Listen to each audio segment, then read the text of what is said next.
The U.S. is sending troops to Israel for the first time since the October 7th attacks by Hamas last year, along with a power air missile defense system.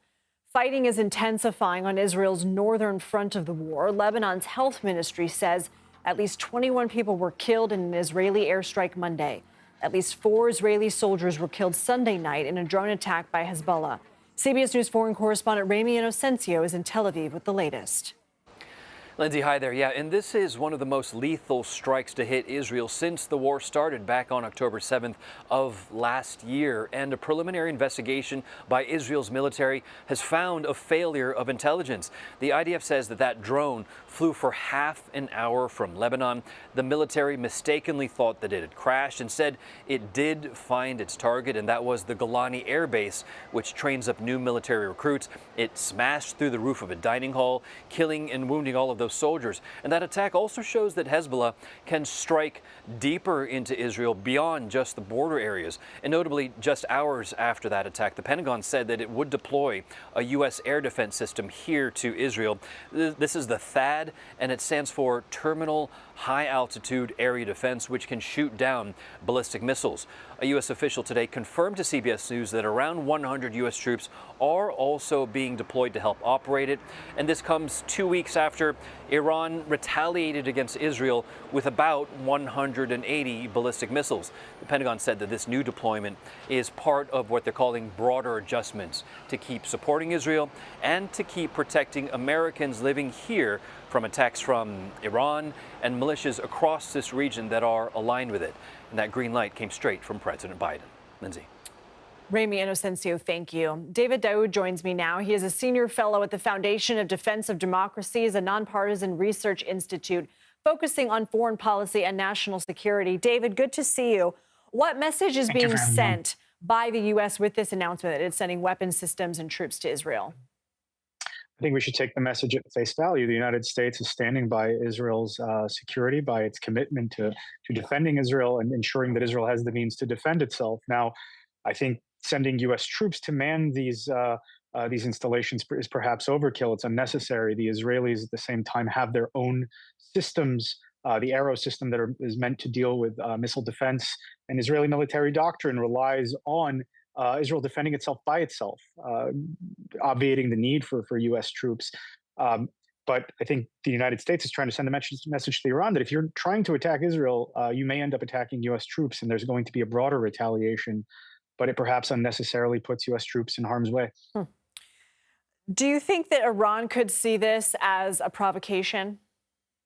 Quite the opposite. I think Iran would see this as a deterrent because, again, now when firing its missiles directly at Israel, it's not just going to be risking hitting Israeli targets and the escalation that may happen with the state of Israel, which, as powerful as Israel is militarily, it's nothing compared to the United States.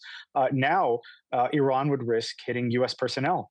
And if we go back to prior administrations, the Trump administration, when U.S. personnel were hit in Baghdad, the United States responded by killing Qasem Soleimani, Abu Mahdi al-Mohandes. So I think this would put Iran at caution if they choose to continue attacking Israel directly. Israel has been facing backlash over fighting in Lebanon that has seen at least 5 UN peacekeepers injured in recent days. Ireland, Sri Lanka, France, Spain, other nations have condemned Israel's actions. And Prime Minister Netanyahu has urged the UN to withdraw its peacekeepers from areas near fighting. Is he risking damaging relations with some of Israel's allies?